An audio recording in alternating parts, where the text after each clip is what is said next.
Lūk, tad ideja arī fiziskajā praksē balstās tieši tā, lai tā kustība un jebkas, ar ko mēs nodarbojamies, lai tas mūs atbrīvot un padarītu elastīgus, brīvus un kādā veidā spējīgus maksimāli par sevi vadīt visādus impulsus, visādas reakcijas, visādus procesus un vispārējo. Tā, pavisam ieskicējot, ja tur ir stāsti, tādi visādi brīnumi stāsti, kā tur kādreizos laikos 100 kazaki varēja cīnīties pret 10 000 piemēriem. Jā, uz kā pamata viņi to darīja, jo loģiski domāja, cik vienam cilvēkam var būt spēks un enerģijas, ja, nu, lai viņš izcīnītos kaut ko ar 10 cilvēkiem, neskat vienalga, cik viņš būtu spēcīgs, viņam jāpievēc 10 cilvēks, viņš vienkārši būs izpumpējis bez enerģijas. Bet tieši tur arī slēpās tā kazaka zināšana, ka viņi zināja, kā neizmantot savu enerģiju, bet pretinieka enerģiju visās cīņās. Un viņi izmantoja pretinieku pret viņiem pašiem. Ja? Tad, principā, tu cīnies, un sanāk, ka tu cīnies pats pret sevi beigās. Tikai tas kazakam, viņam tas ķermenis tik brīvs ir, ka tu sit viņam pa vēderu, un viņš pats nepielietot pūli, tavs sitiens viņam vēderā, tev aiziet pa galvu, ja, pretī. Tad tu pats ar savu spēku iesacē pa galvu, ja.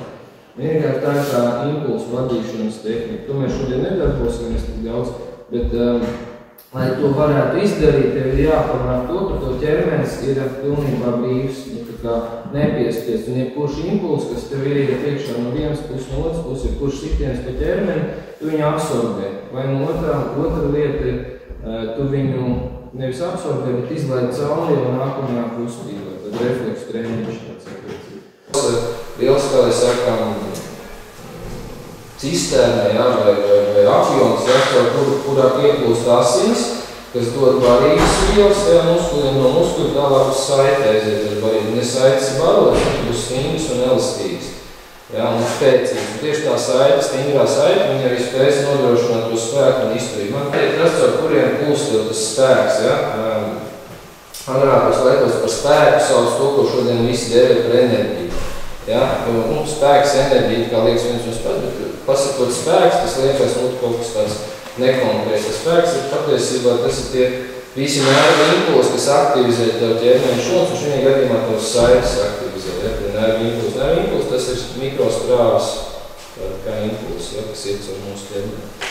Jo vairāk mēs varam to strāvu akumulēt konkrēti ķermeņa daļā, jo spēcīgāk paliek tā daļa mūsu ķermeņa. Noliekam kājas, plecu platumu visu šaurāk un svarīgi. Šeit baigi neatšķirsies nekas, ja, bet, arī tādā veidā skatāmies. Pa vidam noliekam. Tad, kā mēs pildam, tad nedaudz sevi vēl mums brīvi, ja, kā parasti tā mikro, tāds ielieciens, ietikins, ja, un aiziet šitajā virsienā. Es uzlieku rokas, lai jūs redzētu to kustību, jūs obligāti jāpat, bet vienkārši, kad jūs redzat, kā notiek kustība. Ja, šādā te virzienā un pēc tam uz otru pusi. Virziens.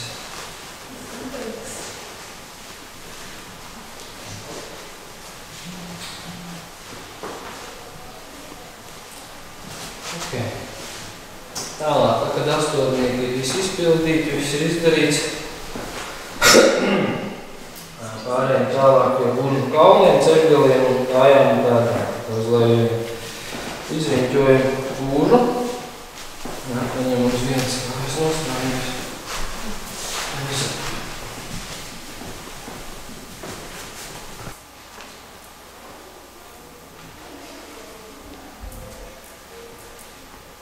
Principā plauksti visu laiku skatās uz augšu atcelmē. Ja?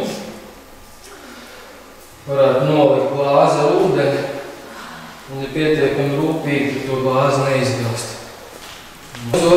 Tā ir mūsu problēma, mēs enerģiju neņemam no savas dzīvības, mēs viņu mēģinām ar rokām kaut ko izskarot. Ja? Tad mums dzīvība pašiem savē, tik viņi jāiekustina. Rokas brīvi, kanājās, plandās, nekur nav saspringtināt.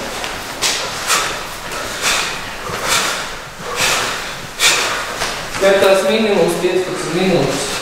Ja te ir tas uzdevums, ir jāgriežās, jāmāk griezties tā, lai to galvu nenoriez, lai to mācētu, tad ir jātrenējās regulāri griezties ap savu asu.